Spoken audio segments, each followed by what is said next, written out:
Welcome back to the USC Lifelong Learning Executive Education Series. I am your host, Andy Storch, and I'm excited to have a great guest with me today, Sarah Townsend, who is the Associate Professor of Management and Organization and Interim Assistant Vice Dean of Diversity, Equity, and Inclusion at the USC Marshall School of Business. Sarah, welcome to the show. Thank you. It's great to be here. Great to have you. And I'm excited to dig into today's topic of humanistic leadership and the role of diversity, equity, and inclusion and belonging. And Sarah, I know you're an expert on a variety of topics in the diversity, equity, and inclusion space, as well as an active behavioral scientist. What has your research revealed about some of the biggest challenges we have in the workplace today on some of these subjects? One of the things I've been thinking about most recently is how we can often get inclusion wrong, or I wouldn't really say wrong, but maybe we kind of are incomplete in our efforts there. And so what some of the work that my team has done and others in the field, what we've found is that people, based on their own backgrounds, their experiences, that shapes their perspectives, right? So it shapes we could say their default assumptions about what it means to maybe be a good colleague or be a good boss or employee. And a lot of times in the workplace, when we think about inclusion, we're thinking, oh, well, we need to be nice, right? We want to treat others as we would want them to treat us, right? The golden rule. That seems like that's got to be the best way to get people to feel like they belong. But the problem is, because we come from different places and we've had different experiences, we have different ideas about what it means to be a good employee or a good boss or a good colleague. And so the goal of inclusion isn't just to treat people how you want to be treated, but to really figure out how they want to be treated and treat them accordingly. Yeah, that's so important. And I actually wanted to kind of step back and broaden this idea of diversity, equity, inclusion, because the topic has gotten a lot of attention in the media and the corporate world, where I do a lot of work over the last couple of years, especially since the death of George Floyd and the rise of the social justice movement going back to May 2020. And certainly there were many other events around that. How would you explain what DEI is and why it's so important right now? So, I think DEI has been important for a long time, and I think it will continue to be important. It's certainly just getting a lot more attention right now than it has in the past. The way I think about it in a very short, sort of like the most concise way I can put it, is that it is about doing what is best for the company as well as doing what is right. Some parts are trying to reduce bias, right? If you are hiring people because they match some kind of prototype or assumption that you have about what it means to be a good employee, as opposed to hiring someone who is a little bit different, from a different background, took a different path to get to where they are, but maybe is more qualified, letting that bias your decision is both not what is best for the company, and it's not what is right in a sort of larger sense either. And so being able to kind of lead in the area of diversity, equity, and inclusion is really about trying to do both of those things. It's not just, a lot of times I think people think of it as like this moral good that we need to do, which is part of it for sure. But it's not only about helping people who have been disadvantaged. It is also about doing what is best for the company.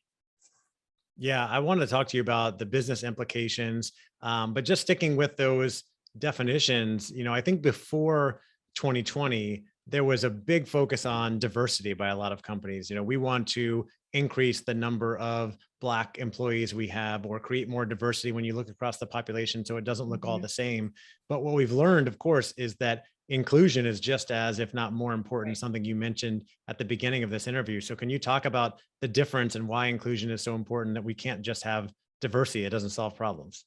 I so I think diversity, sure, is there. There's kind of lots of little quick little things that people talk about, like diversity is being invited to the party, and inclusion is being asked to dance, right? And diversity is counting heads, and inclusion is making heads count, and those kinds of things. I think what researchers realized, and now organizations are beginning to realize, is that you can have diversity is great for a lot of reasons, and you can hire a diverse workforce, but you're not going to reap any of the benefits of diversity if you don't also have equity and inclusion. So if you are, let's say you're trying to increase gender diversity in your executive team, you can do that, but that might be increasing diversity if you have more of a gender balance.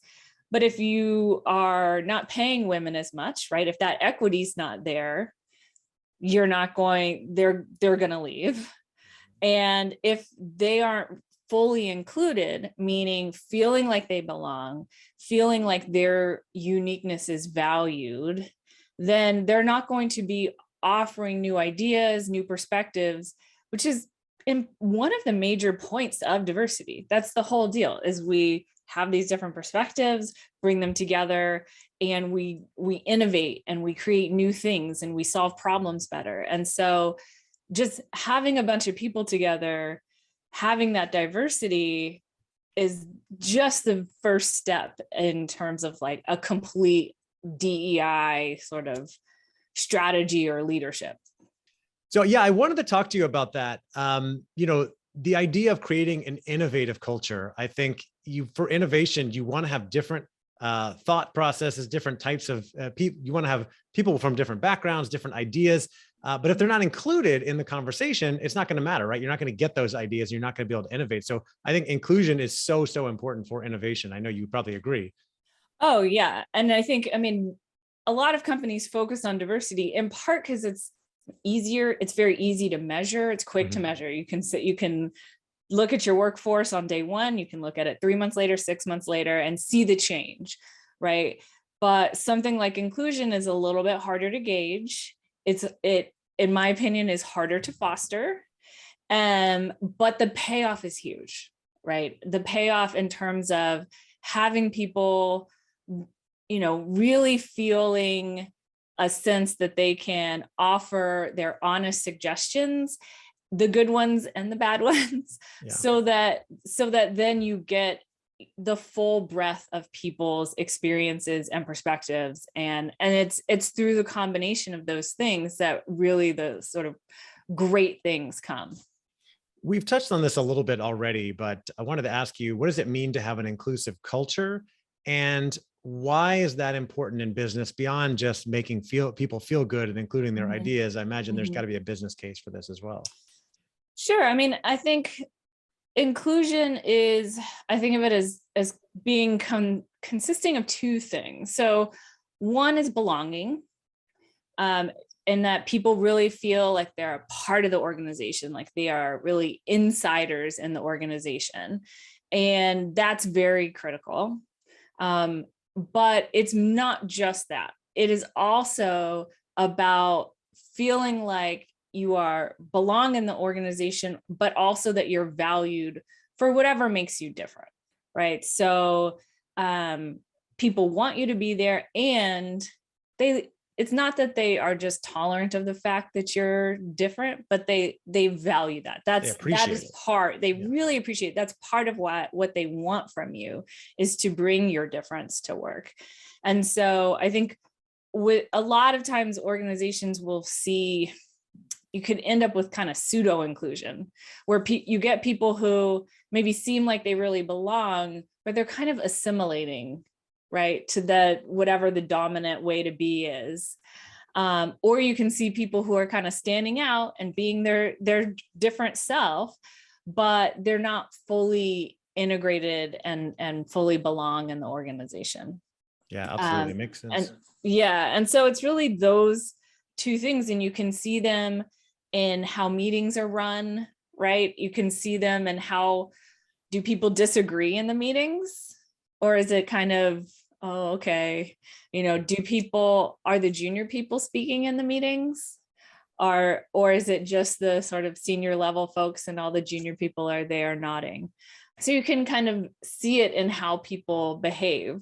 And, I think the business case for inclusion is pretty straightforward in terms of increased employee engagement and performance. In some ways, it's not new.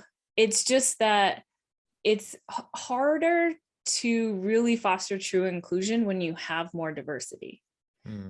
Right? So it kind of makes sense. If you have a bunch of people who are exactly the same, very similar background, very similar age, then, there's some individual differences in personality, sure.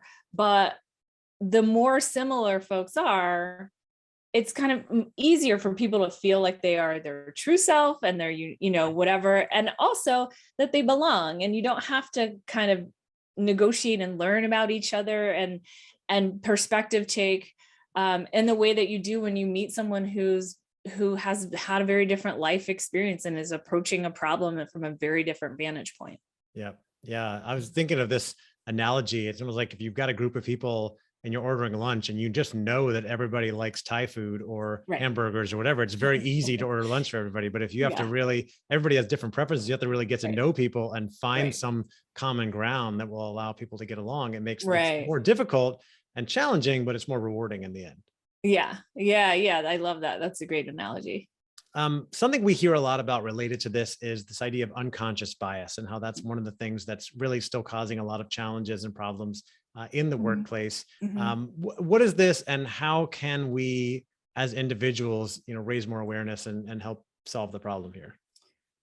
To really get rid of it, I don't know that that's a goal. I don't know that's a feasible goal, because where unconscious bias comes from is the way our cognitive processes just work, right? We make categories out of everything, and then we attach meaning to those categories.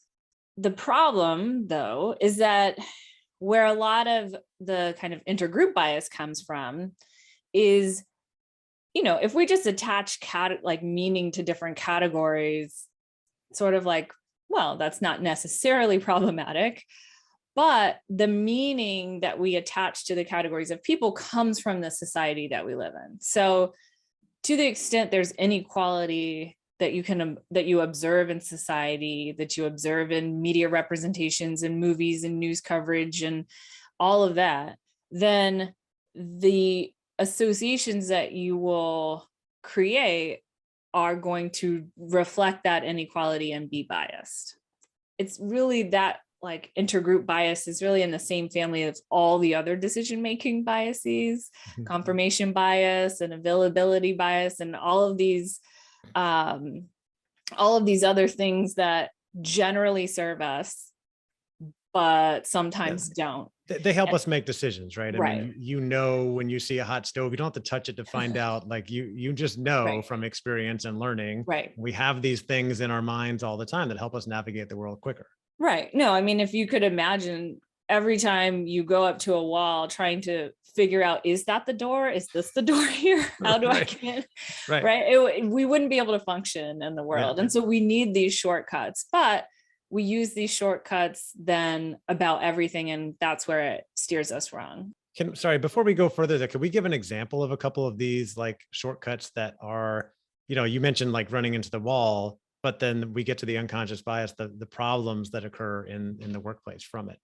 The easiest way to see it is in what I'll call organizational gateways. So decision points. It's easier to see bias when you have a specific decision, like hiring someone or calling someone back when they've submitted their resume. And there are a large number of audit studies now that show we can send resumes, thousands of resumes out to companies in response to job wanted ads, and vary just the name on the resume so that it is sort of stereotypically white or stereotypically Black, and then get different callback rates.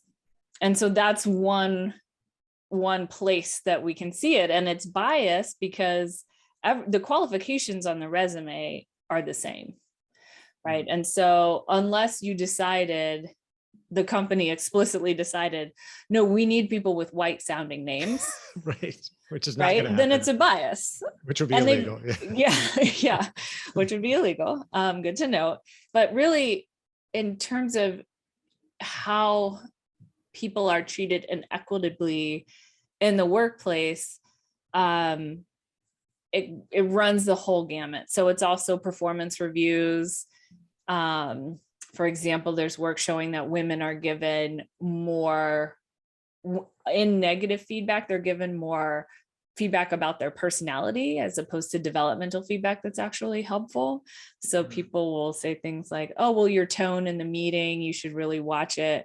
Compared to, for a male, they might say something like, it would be helpful if you included more details in your presentations, right? They're both critical feedback, but one is like, well, how am I supposed to improve my tone? And then things like the tasks that people are assigned. So are you given the kind of glamour work, stretch projects that put you in front of leadership? Or are you given the kind of housework, planning meetings, taking notes during the meetings, that kind of thing? Yeah, makes sense. And you were starting to go down the road of addressing this. And I think one of the things you were starting to say is that we're not necessarily going to change this, right? This is natural human psychology that we have these unconscious biases, but we can raise more awareness about this and try to do things to mitigate the effects in our organizations, right? Right. So what I would say is you can't get rid of all bias. There's just not, I don't think we should have that as a goal. You can do some things. And the way that I approach it is what I call a multi-level approach to bias reduction. And so essentially what this means is we can think about organizational life as at least 3 levels. So there's the individuals that work there. Then there's how those individuals interact. And then there's the policies and practices that the organization has in place, formal and informal. In order to effectively reduce bias, you have to think about how to intervene at multiple levels. You can't just intervene at the individual level. There are some things you can do: raise awareness about bias, give people strategies for kind of changing some of their associations, right? Intergroup contact is very helpful, having people form friendships across social group boundaries. That is something that can reduce your bias or change the association that you have with different groups if you meet people from those groups. But if you just do that at an organization, right? If you just bring in people who, bring in someone who teaches about bias, and you can get people who are really committed to being less biased and doing the right thing and doing the thing that's best for the organization. But you might not really move the needle very much if, for example, you have bias policies or practices.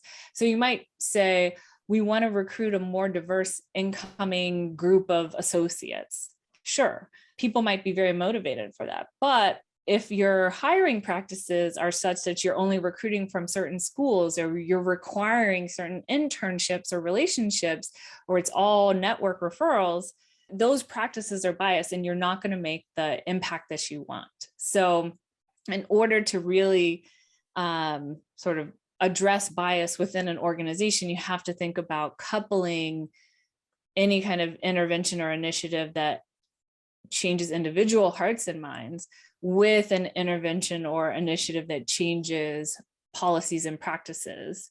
And we can also think about changing the interaction level too, in terms of, and this is in part where inclusion comes in terms of how people speak with each other, how sort of psychological safety, creating stronger social relationships between people at work, that kind of thing.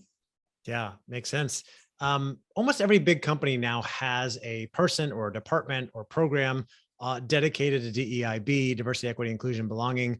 But this is also something that really needs to be ingrained in the culture, I've found, and we've kind of talked about this a little bit, What role do individuals and especially leaders play? And you talked about this a little bit with Mhm. regards to getting, dealing with unconscious bias in achieving more or better diversity, equity, inclusion in our organizations. So everyone has a role to play. And I think where we go wrong is if we just see it as only one person's problem. Hmm. But it's certainly, if you think about the way you got to think about it, is like any other core organizational task.